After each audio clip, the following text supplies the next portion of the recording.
Sobre mis líneas de investigación, desde las que he trabajado, las que sigo trabajando, las que quiero trabajar y estoy incursionando recién ahora, y voy a tratar de hacer eso tratando de dividir mi charla en tres grandes grupos. Uno que tiene que ver con un trabajo que tengo medio abandonado, una línea de investigación que tiene que ver, como decía Juan Carlos, más con fisiología, con ecofisiología, pero sobre todo, yo diría más bien con la evolución del cuidado parental en el mar. Y creo que voy a volver pronto a eso y les voy a contar. Voy a hablar un poco sobre nuestro trabajo en bases ecológicas del manejo pesquero y voy a terminar con nuestros aportes a la conservación marina, y cuando digo más, quiero decir que estamos también trabajando en esto no solo desde el punto de vista científico, sino, como decía Juan Carlos, en programas de educación ambiental, tratando de empoderar y informar a la ciudadanía, porque encontramos que la conservación no la podemos hacer solos desde la ciencia o desde las agencias de gobierno, sino que tenemos que participar todos. Entonces, por supuesto que hay una fuerte relación en muchos de estos temas, y voy a tratar de reflejarlo en la charla, y voy a partir con la primera línea, que es la que les decía que fue como con la que partí cuando llegué a Chile, a las cruces, unas cruces muy diferentes, como decía Juan Carlos, donde creo que éramos 4, de los cuales yo era postdoc, era la única, y el resto eran 3 ayudantes, y yo creo que debo haber sido la primera postdoc probablemente del departamento. En esa época no existían. Era como recién Fondesit había creado, en ese año que yo llegué, la línea postdoc de financiamiento. Entonces, voy a hablar un poco sobre estas limitaciones para la reproducción en el mar, y más que la reproducción, con las limitaciones para el cuidado parental en el mar. Y yo creo, y voy a tratar de convencerlos de eso, de que el mar de Chile es un excelente modelo para evaluar las restricciones que existen para proveer cuidado parental en el mar. ¿Y por qué digo para restricciones? Porque si uno mira la mayoría de las especies de vertebrados, de peces, por supuesto no de mamíferos, pero la mayoría de las especies, o la biodiversidad de especies animales que hay en el mar, no proveen cuidado parental y liberan sus huevos y sus larvas al plancton o a la columna de agua, y allí están librados a su suerte. Y existen, no obstante, existen algunos grupos que tienen cuidado parental, y el cuidado parental obviamente que tiene enormes ventajas. La mortalidad en el plancton es gigantesca, y los factores ecológicos que explican las ventajas del cuidado parental, sea en ambientes terrestres o en ambientes acuáticos, en general del cuidado parental, es protección a los depredadores. Hay un montón de evidencias en aves, en mamíferos, provisión de alimento, es lo que hacen muchos padres de mamíferos y de aves, y hay mucha evidencia en ambientes terrestres, y también provisión de cuidados, de condiciones ambientales adecuadas para el desarrollo. Y es también lo que hacen, por ejemplo, las aves, que hacen en un nido, proveen calor a su progenie. Ahora, si uno mira en general, bueno, siempre que hay cuidado parental hay agregación, o en general hay agregación de la progenie. O sea, es muy difícil proveer cuidado parental si los hijos están dispersos en el espacio. Entonces, los que proveen cuidado parental o tienen las crías en un nido, en un refugio. Entonces, siempre que hay cuidado parental hay agregación de los embriones, o de los juveniles, o de los huevos. Y eso es probablemente lo que hace que en el mar no sea tan frecuente el cuidado parental. Porque nosotros tenemos evidencias de que existen limitaciones para agregar huevos y larvas y embriones en el mar. Y eso es, yo creo que una línea de trabajo que ha sido, donde nosotros nos dimos un aporte muy importante. El otro aporte viene del grupo de Richard Strassman, en Seattle también, porque la mayoría de la gente que trabaja en organismos marinos trabaja con lo que es la diversidad de vida de los organismos marinos, que son organismos que tienen vida planctónica, y trabajamos mucho alrededor de la problemática que tiene que ver con tener fases dispersivas en el mar como el plancton. Seguramente Sergio habló de eso el otro día cuando habló de reclutamiento, de dispersión, etc. Entonces, hay mucho trabajo en lo que es ecología y desarrollo y implicancias de la reproducción en especies que tienen vida larval, bastante menos en entender el cuidado parental en el mar. Y nosotros lo que hicimos fue tratar de entender, de mirar patrones y entender cuáles serían las restricciones para proveer cuidados parentales en el mar. Existe, por supuesto, y existen diferentes taxas, por ejemplo, en peces, en octopus, en gasterópodos, en crustáceos, acá hay peces. Si uno mira los peces, ¿qué es lo que hacen los peces cuando proveen cuidado parental? Además de agregar los embriones, los tienen en lugares donde tienen corriente de agua, o los comportamientos que tienen los adultos es ventilar los huevos. Entonces, existe cuidado parental cuando existen de diferentes formas. Por ejemplo, hay agregaciones de este tipo, hay agregaciones en la boca de la madre, hay agregaciones gelatinosas. Entonces, nosotros lo que vimos es que, si bien había patrones, ¿no? Y uno de los patrones era que el cuidado parental predomina en las especies que tienen pequeño tamaño corporal y predomina a bajas temperaturas. Entonces, a partir de esto es un trabajo que es producto de un trabajo también que involucra el grupo de Strassman en Estados Unidos. Los patrones que observamos es que a medida que aumenta el tamaño corporal, y puse una jaiba acá, pero esto ocurre en gasterópodos, en todos los grupos, en general aumenta exponencialmente la inversión en gónadas, es decir, que aumenta escala de distintas maneras cómo aumenta el tamaño corporal del adulto versus a cómo aumenta la masa de huevos que tienen que agregar esos adultos si se reprodujeran si quisieran agregar los embriones. Entonces, la pregunta que guió nuestro trabajo en base a estos patrones es si la capacidad de proveer cuidado parental en el mar podría estar relacionada con limitaciones o con capacidades para proveer las condiciones adecuadas para el desarrollo, que en el mar es proveer oxígeno, no es proveer calor como en las aves, no es proveer alimento o protección contra los depredadores, por supuesto es un valor secundario, sino que tiene que ver con la restricción que tiene respirar en un ambiente acuático donde la disponibilidad de oxígeno en el medio es muy inferior que la que tienen en el aire. Ese gradiente implicaba que en los bordes de las masas de huevos había mucho oxígeno y en el centro había limitaciones de oxígeno. Y eso nos sugiere pensar de que el oxígeno es un problema.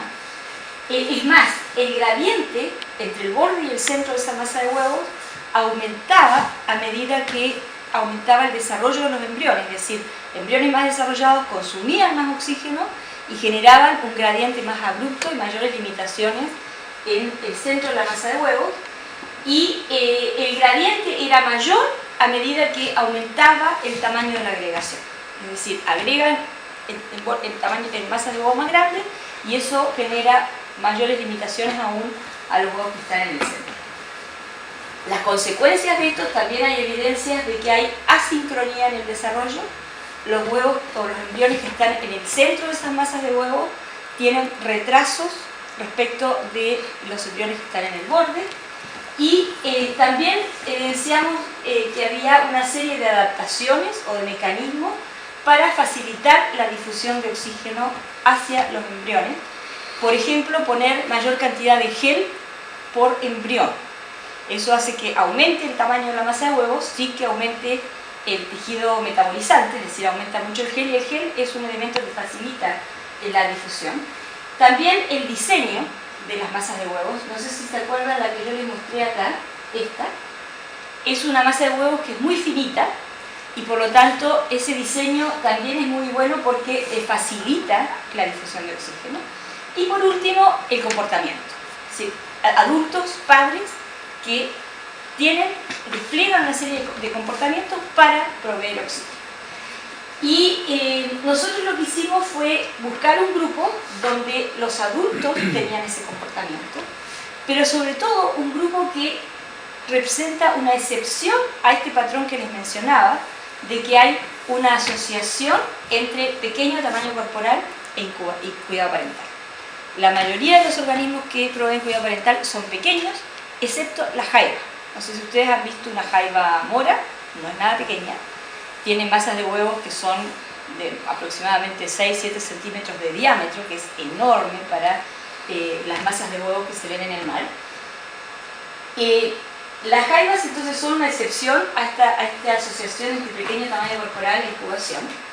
Siempre llevan la masa de embriones consigo, hasta cierto punto que liberan larvas, y nosotros tenemos una hipótesis de por qué ocurre eso. Pueden mantener grandes masas de embriones en el abdomen y muestran un comportamiento activo que nosotros creemos que es necesario, porque si no, no habría provisión suficiente de oxígeno a los embriones, y también les voy a mostrar eso.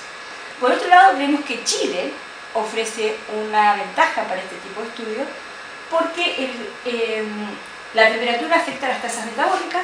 Entonces los embriones a mayores temperaturas tienen mayor consumo, y eso genera mayor asincronía, mayores limitaciones en el desarrollo, en las concentraciones de oxígeno dentro de la masa de huevo. Y Chile tiene, digamos, desde el norte de Chile al sur, un gradiente enorme de temperatura donde uno puede explorar las consecuencias sobre el cuidado parental. Y de alguna manera esto también podría ser algo que explique la distribución de las formas de vida o las historias de vida en el mar. ¿Qué es lo que hicimos? Trabajamos con jaivas, muchas especies de jaivas. Voy a hacer una síntesis, acá voy a mostrar algunos datos, por ejemplo de cáncer y de malaspis, después voy a mostrar de otras especies de jaivas. Pero nosotros fuimos los que hicimos las primeras mediciones de concentraciones de oxígeno en masas de huevos de jaivas, que no fue trivial.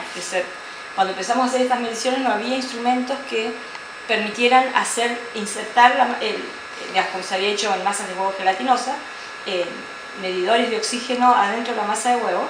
Las jaivas rompían todo, los medidores eran de vidrio, eran un caos total. Pero justo en ese momento salieron estas fibras ópticas que permitían que nosotros insertáramos la fibra óptica en el centro de la masa de huevo o en el borde de la masa de huevo, y pudiéramos monitorear las condiciones de oxígeno como primera aproximación para entender si realmente el oxígeno podría ser un factor, si había disponibilidad de oxígeno adentro de la masa de huevos o no. Y encontramos que la regla general es que el oxígeno es limitante en las masas de huevo, pero obviamente las hembras tienen comportamientos que ayudan a sobreponerse a esto. Estos gráficos muestran la concentración de oxígeno, el porcentaje de saturación de aire. Estos cuatro gráficos son el Cáncer cetosus, estos Enomalaspis plana, son cangrejos grandes. En el borde de la masa de huevos, en el centro, miremos primero acá los embriones tardíos. Estas son mediciones que se hacen durante 120 minutos. Y si miran, en las dos especies, en el borde la concentración de oxígeno es alta, mientras que en el centro de la masa de huevos hay ciclos que están relacionados con el comportamiento de la hembra, que les voy a mostrar después, pero hay ciclos en la provisión de oxígeno donde hay muy bajo oxígeno, la hembra ventila y aumenta la concentración de oxígeno. Esto lo hace, depende de las especies,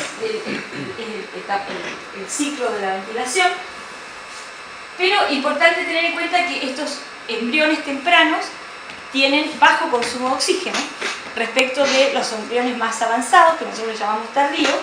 Y lo que vemos acá es que cuando las hembras portan embriones tardíos, en el centro y en el borde hay altas concentraciones de oxígeno, aunque en el centro a veces hay bajones, es decir, hay momentos donde evidentemente acá la hembra está haciendo algo y cuando para de hacerlo baja la concentración de oxígeno. ¿Qué es lo que hay varios papers que escribimos mostrando estos patrones en la concentración de oxígeno dentro en el borde y dentro de la masa de huevos de especies de jaiba, y también observamos comportamientos que hacían las jaivas mientras tenían esta fibra óptica, esta hembra está portando embriones tardíos, y se ve el tipo de comportamiento que tiene la hembra. Usa las quelas, usa los periópodos, baten el abdomen, están súper ocupadas con este comportamiento cuando los huevos están en estadios tardíos. Cuando están en estadios tempranos pasan periodos pasivos y de golpe baten el abdomen. nosotros lo que hicimos fue relacionar a través de las imágenes de los videos y de las concentraciones de oxígeno que medíamos simultáneamente, y este es un gráfico para estadios tempranos porque permite ver estos ciclos y los comportamientos, y lo que vemos es, si uno mira, estos son 20 minutos, acá hay bajo oxígeno, hay un pico, hay un ingreso de oxígeno y luego hay un decrecimiento que tiene que ver con el consumo que hacen los embriones. ¿Y qué es lo que vemos? Bueno, los maxilípedos los mueven todo el tiempo, pero adoptan cuando empieza la ventilación, adoptan una posición como erguidos, así como de pararse con las patas bien rígidas, y baten el abdomen. Y eso hace que justo ocurre cuando ingresa oxígeno. O sea que nosotros relacionamos el batido abdominal, o sea, adoptar una posición que permite el batido, y el batido abdominal como una forma de ingreso de oxígeno a la masa de agua, y hay otros comportamientos que no vimos que tuvieran relación directa con el ingreso de oxígeno. Y de hecho este gráfico muestra cómo cambia la concentración de oxígeno entre antes y después del batido, dependiendo del porcentaje de tiempo que la hembra hace el batido. Y lo que ven es que hay una correlación positiva, es decir, a medida que aumentan las frecuencias de batidos, aumenta el ingreso de oxígeno o el cambio, digamos, desde la condición pre a post. ¿Qué tiene que ver esto? Que a veces no es un solo batido, sino son varios batidos juntos, ¿sí? Entonces, mostramos que hay comportamientos que están dirigidos a la provisión de una variable que es crítica para el desarrollo de los embriones y que es limitante en el mar, y que a medida que aumenta ese comportamiento, aumenta la provisión de oxígeno. El aumento de ese comportamiento, digamos, las hembras aumentan la frecuencia del batido abdominal a medida que desarrollan los embriones, y nosotros lo relacionamos con la demanda de oxígeno de los embriones. Este es el consumo de oxígeno de embriones tempranos y de embriones tardíos. No puse acá los intermedios, ¿no? Porque parecía mejor ya mostrar el gran contraste, pero por supuesto los intermedios caen en algún punto entre temprano y tardío, y lo que vemos es que efectivamente la hembra empieza a batir el abdomen a medida que aumenta el consumo de oxígeno de los embriones. Si bien la hembra tiene un comportamiento súper activo, no es suficiente. Este gráfico, ¿qué es lo que muestra? Muestra la diferencia en la cantidad de vitelo, que da cuenta del grado de desarrollo de los embriones, en huevos tempranos y huevos tardíos de las mismas dos especies que estábamos hablando recién. Y de alguna manera la diferencia en la cantidad de vitelo da cuenta de si hay, digamos, cuanto menos vitelo hay, más cerca de la eclosión está el embrión. Cuando miramos acá, esta es la diferencia entre los huevos que están en el centro y en el borde. En fases tempranas no hay diferencia, es decir, cuando los embriones consumen poco, pareciera que la condición de oxígeno está relativamente bien y los embriones desarrollan sincrónicamente. Sin embargo, a medida que progresa el desarrollo, y estos son datos para estadios tardíos, lo que vemos es que hay diferencias importantes, más o menos alrededor del 10% de diferencia en la cantidad de vitelo entre los huevos que están dentro y fuera. Es decir, la hembra tiene un comportamiento para proveer oxígeno, pero igual, aún con ese comportamiento, se genera un retraso en el desarrollo de los huevos internos. Nosotros nos preguntamos si todo esto que estábamos observando, porque nuestra gran pregunta era, bueno, el tamaño, ¿existe una asociación entre pequeño tamaño corporal e incubación en todos los grupos de invertebrados, menos en las jaivas? Y nos preguntamos, bueno, ¿qué relación tiene esto que estamos encontrando en términos de los comportamientos, de la sincronía, con el tamaño corporal de las jaivas? Y este trabajo es un trabajo que se hizo con los mágicos, que es un grupo de jaivas que está muy presente en Chile.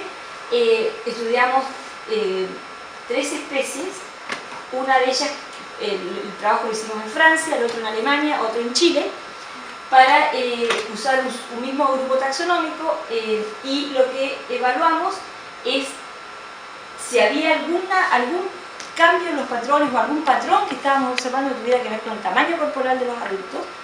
Y introdujimos un tema que acá es relevante, que es cuál es el costo para las madres de proveer cuidado parental. Es que el tamaño de las masas de huevos de las hembras grandes en la misma familia de jaivas es significativamente menor que el resto, mientras que su costo de proveer oxígeno es significativamente mayor. Repetimos este tipo de trabajo mirando, dijimos, bueno, a ver, si hay un efecto tan importante del costo del cuidado parental y las implicancias que puede tener en la cantidad de huevos que produce una hembra, y ojo que esto es importante porque estas hembras, estas especies son especies que se explotan, ¿sí? Entonces esto puede tener implicancias en el manejo. ¿Qué pasa si miramos el norte de Chile versus el sur de Chile? ¿Qué pasa si miramos lugares que son más cálidos, donde los embriones van a consumir más oxígeno, por lo tanto van a demandar una mayor actividad de la hembra para producir oxígeno, para proveer oxígeno, y por lo tanto van a tener un mayor costo para la hembra, ¿sí? Hicimos ese trabajo en Cáncer setosus, una de las dos especies que les mostré recién, y lo que miramos fue el consumo de oxígeno de hembras controles, es decir, hembras sin huevos y hembras portando embriones tardíos. No, es mucho más complejo, hicimos temprano, tardío, pero yo les quiero hacer el mensaje más crítico haciendo los controles, la comparación entre los dos grupos más extremos, y hembras con embriones tardíos en rojo a 3 temperaturas, 10 grados, 14 grados y 18 grados, que son temperaturas promedios en el norte, en el centro y el sur de Chile durante los periodos reproductivos. ¿Qué es lo que vemos? Que aumenta el consumo de oxígeno de la hembra a medida que aumenta la temperatura, y la diferencia se acentúa. O sea, no es por supuesto que aumenta también en los controles, porque las hembras también tienen mayor demanda de oxígeno a medida que aumenta la temperatura, pero es importante notar que hay un aumento importante en el costo del cuidado parental a altas temperaturas. Y si miramos los mismos patrones que miramos anteriormente por tamaño corporal, en la inversión reproductiva, la inversión en gónadas, lo que vemos es que la inversión en gónadas no varía entre 10 y 14 grados, pero cae significativamente a 18 grados en la zona norte de Chile. Entonces, hay un costo importante, hay cuidado parental, es posible agregar masas de embriones de grandes tamaños en el mar, siempre que los padres provean cuidado parental. Si no, puede ser una limitación para agregar embriones, pero esto no es gratis, hay un costo importante y ese costo podría estar siendo pagado en el balance reproductivo, disminuyendo la cantidad de huevos que una hembra puede producir. También hicimos cuando terminamos, después de hacer estos trabajos, también hicimos muchas otras cosas, por ejemplo, tratar de entender cómo la hembra, qué es lo que detecta la hembra para hacer el batido abdominal. Hay un paper que escribimos sobre esto y hay, aparentemente, se acuerdan nuestros resultados, hay dos formas de detección, una que tiene que ver con algún metabolito que liberan los embriones, que probablemente sean una señal de estrés, pero hicimos manipulaciones experimentales inyectando agua que provenía de masas de embriones agregados sin oxigenación, y las hembras empezaban a batir el abdomen de manera fenomenal. O sea, las hembras detectan alguna señal del embrión. No seguimos esa línea de investigación, todavía nos queda una tarea pendiente ahí, pero sabemos que hay alguna señal, alguna comunicación entre el requerimiento de los embriones y el comportamiento de la hembra. Como les decía, dejando ya al lado de las jaivas, nos preguntamos, bueno, ¿qué pasa con estos patrones? Estos patrones también se observarán en otros grupos de invertebrados que agregan los embriones, pero que no necesariamente les proveen oxígeno de forma activa como las jaivas, y acá nos fuimos por el lado del loco. El loco no tiene comportamientos activos, el loco produce, las locas ponen cápsulas, ¿ya? Y en esas cápsulas ponen una cantidad variable de huevos, de embriones, que dependen del tamaño de la hembra, que a su vez determina el tamaño de la cápsula. Y nuestra pregunta era, bueno, ¿saben? O sea, de alguna manera detectan la condición ambiental las hembras de loco de modo de asignar la cantidad de embriones que podrían desarrollarse adentro de la cápsula. La cápsula es bastante poco permeable al oxígeno, es muy buena para defenderse de depredadores, pero es una barrera para la difusión de oxígeno. Y lo que hicimos fue evaluar el número de embriones por unidad de tamaño, por unidad de área de la cápsula, asumiendo que la cápsula es a través de la superficie de la cápsula es por donde permea el oxígeno a los embriones que están adentro, en lugares que tenían diferentes temperaturas promedio en distintos lugares de Chile, y encontramos esta relación. Es decir, las hembras de loco ponen menos huevos dentro de una cápsula cuando la temperatura es mayor.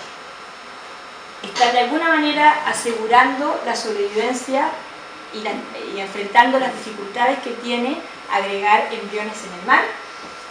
Hicimos algunos experimentos, por ejemplo, de traer locos de distintas zonas, de distintas temperaturas, 10, 14 y 18 grados, centro, norte y sur de Chile, y hacer como un jardín común, ponerlas todas a 14 grados y ver si las hembras respondían colocando el número de embriones que se esperaría para esa temperatura, y no logramos borrarle la señal del lugar de origen después de 4 o 5 meses de aclimatación.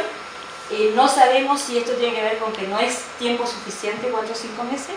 Pensamos que esa podría ser la explicación, porque trabajamos en una zona donde los estudios genéticos muestran que no hay estructura genética, no hay diferencias genéticas entre las poblaciones. Entonces, tanto esto como lo que les mostré antes en el caso de la jaiba, tiene implicancia en el manejo. O sea, no podemos sostener una misma tasa de explotación en jaivas que tienen distintas capacidades de producir embriones. Ya para terminar con esto, y esto lo puse solo porque es un área que yo creo que vamos a seguir por acá trabajando,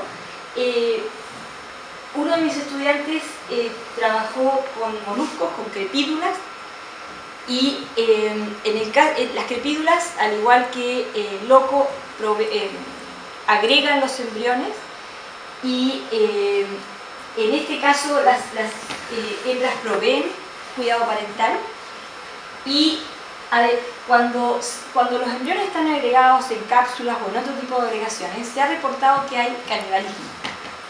Y la hipótesis que había era que la hembra depositaba una serie de huevos que no eran viables para que los otros embriones tuvieran suficiente alimento. Y eso era lo que se había hipotetizado en este caso. Nosotros demostramos que no.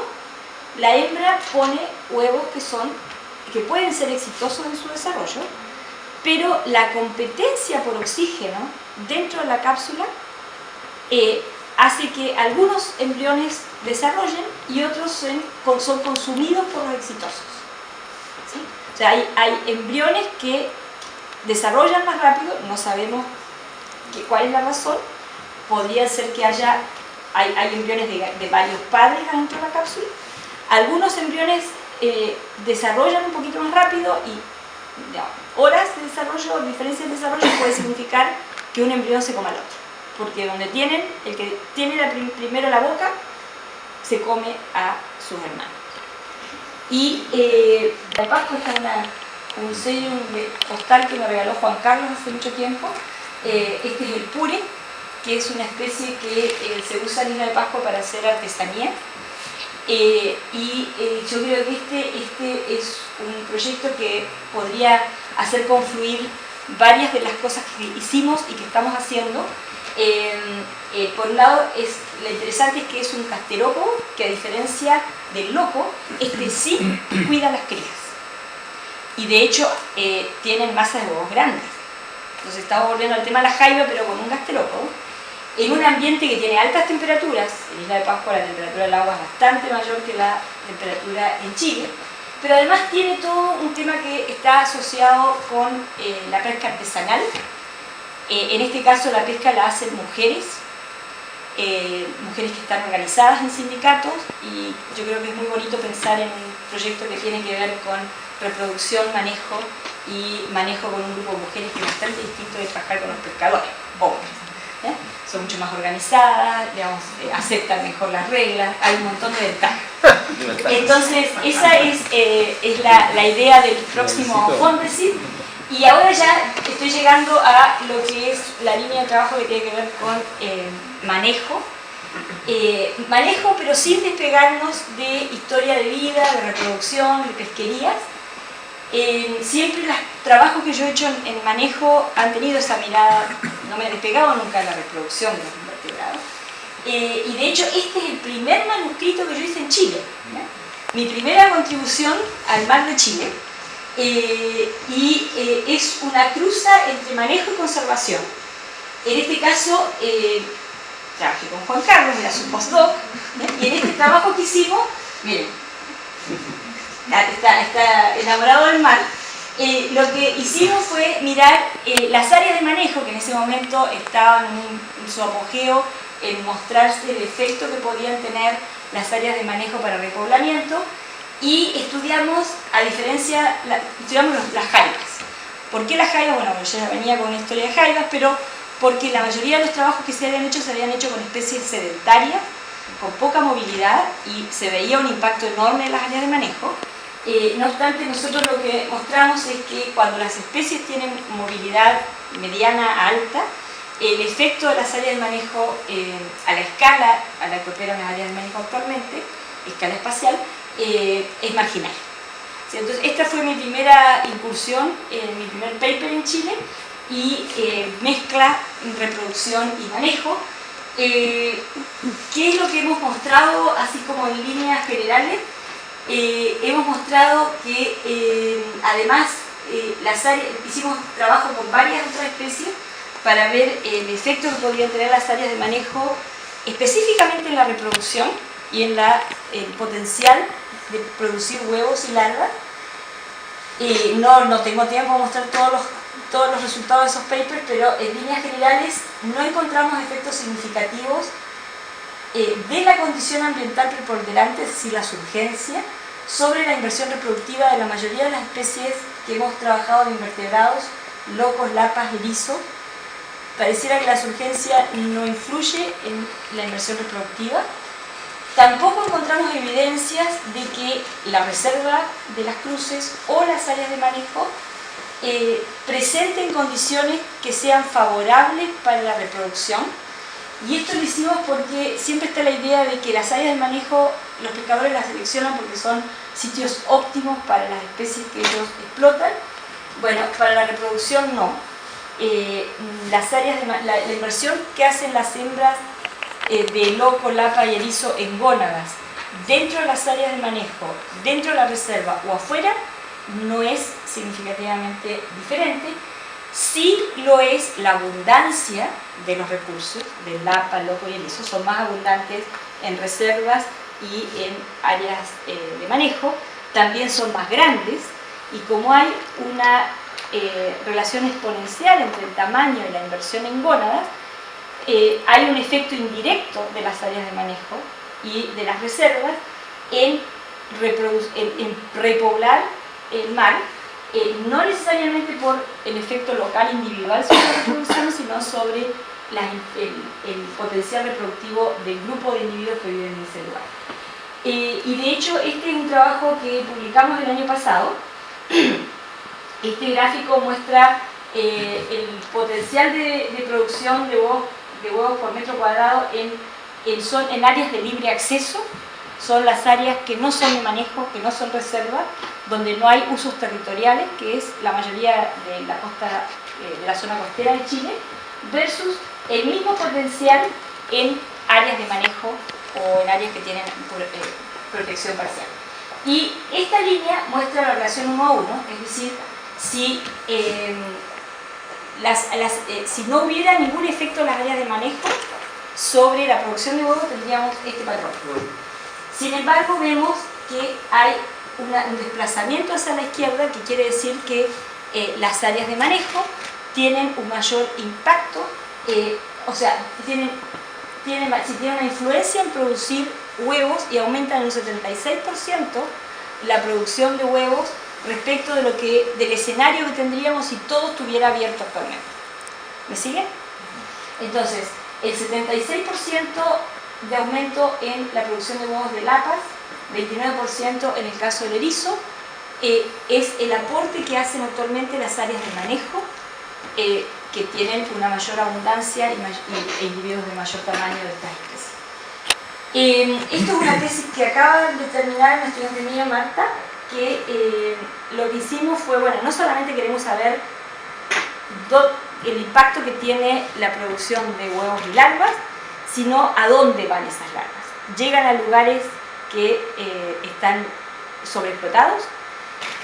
Súper general, estos gráficos de la izquierda ustedes muestran esto es para lapa, para erizo, y acá uniendo las dos especies, muestra los sitios donde hay mayor cantidad de producción de huevos.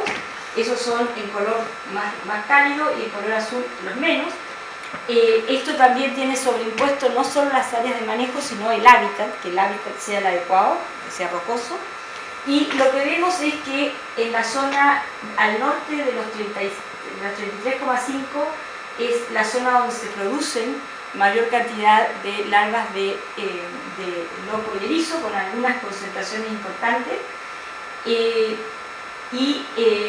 que más o menos ocurren en los mismos lugares, y eso tiene que ver con que están distribuidos ahí los mejores hábitats, o el hábitat apropiado, o las áreas de manejo. Pero bueno, lo interesante es que los dos tienen el mismo patrón, y si miramos a dónde se van las larvas, bueno, en general se desplazan hacia el norte, que es la corriente dominante, y lo que vemos es que esta zona es la zona que concentra la mayor cantidad de larvas que se liberan al sur.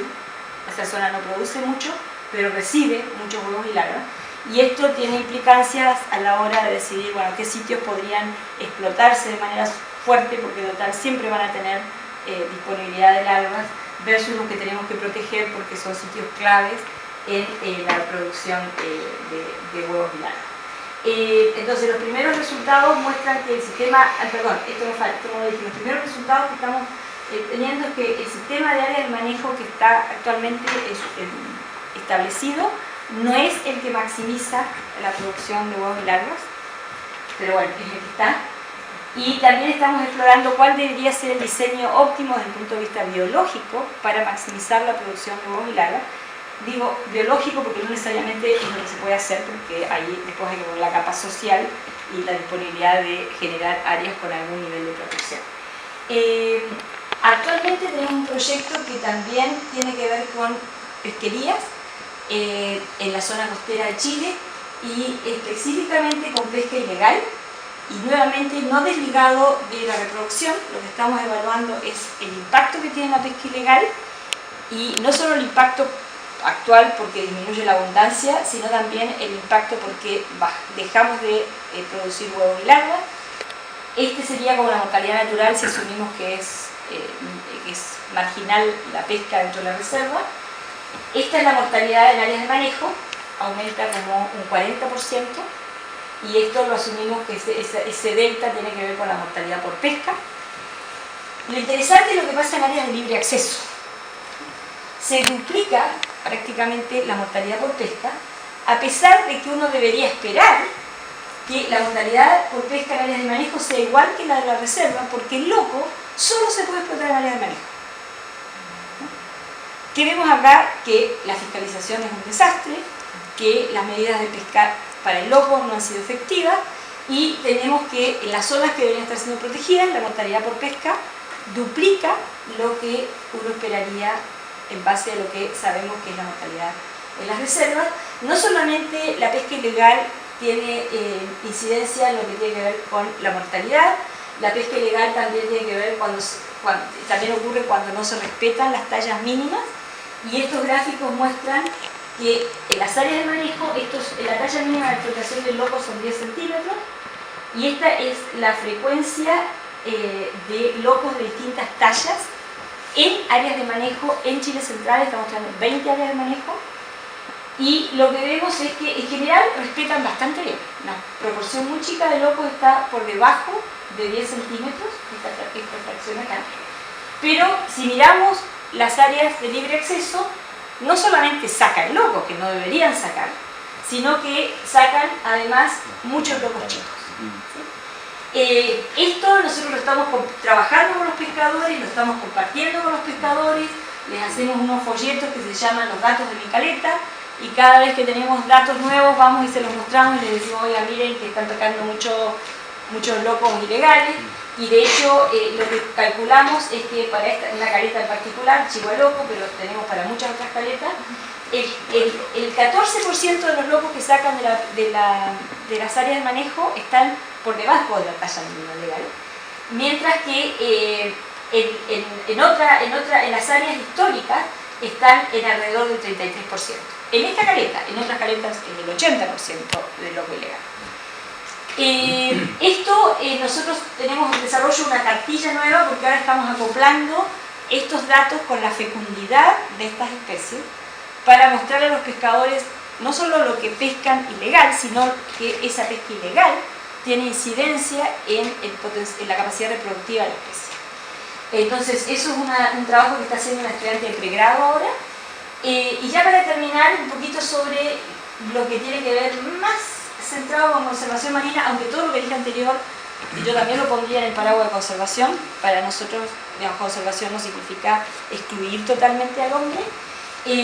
Tenemos varios proyectos y trabajamos bastante en generar bases científicas para establecer áreas marinas protegidas en Chile.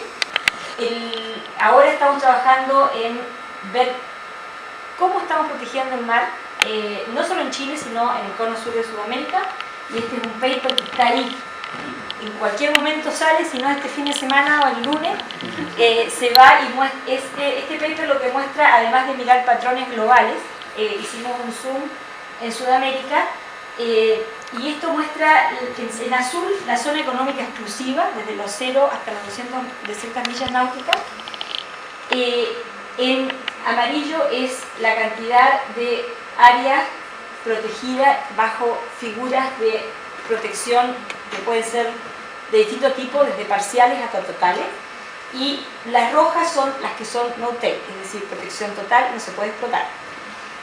Y lo que vemos es, bueno, Chile tiene un área protegida que es mayor que toda la zona económica exclusiva de Argentina.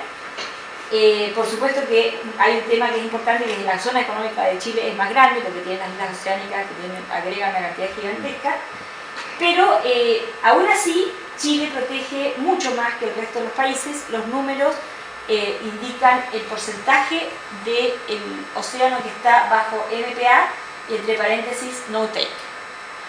Entonces, en Chile tenemos el 41% del océano protegido, 23% bajo zonas no-take, contra los países vecinos que tienen un nivel bastante inferior de protección. Ahora, este es el mismo gráfico que acá, pero fíjense dónde protegemos. Y esto es interesante. En Uruguay y Perú protegen fundamentalmente la zona costera, que es la zona que tiene mayor impacto. Los océanos, la zona de los océanos que tiene mayor impacto es la costera. En Argentina, a medida que aumenta la cantidad del océano protegido, aumenta la protección en zonas que están lejos de la costa, y Chile, lo que ven es que el porcentaje mayor de protección está en zonas oceánicas, es decir, si bien Chile tiene un alto nivel de protección, tiene muy poco en las zonas que más lo necesitan. Y esto es lo que muestra este gráfico que presenta todas las regiones biogeográficas que se han determinado para Chile, para el mar. Estas son costeras, estas son oceánicas, y el porcentaje de ese ecosistema o de esa ecorregión protegida. Hay algunas, como Isla de Pascua, que tiene todo protegido, bajo un nivel de protección intermedia. Desventuradas de Juan Fernández, una fracción importante, y una fracción importante incluso está como no-take, pero el resto está muy por debajo, y esta línea muestra el 10%, que es el objetivo de conservación para el 2020, con algunas zonas que no tienen nada. Pero Juan Carlos, como les dijo, gracias a él llegué al Mar de Chile. A muchos estudiantes, muchos ayudantes, profesores con quienes he colaborado en todos estos años que estoy acá, a la comunidad de pescadores con las que hemos trabajado, tenemos una colaboración muy buena y sin ellos no podríamos hacer muchos de los trabajos que hacemos, a diferentes fuentes de financiamiento, muchas para nombrarlas acá. Y quiero terminar agradeciendo el apoyo administrativo de mucha gente en la facultad, en la universidad, y hoy quiero agradecer especialmente a Daniela porque nos deja. Así que gracias, Daniela, también a ti, nos representa acá a todo el grupo de apoyo administrativo, que es fundamental para el trabajo que hacemos. Muchas gracias.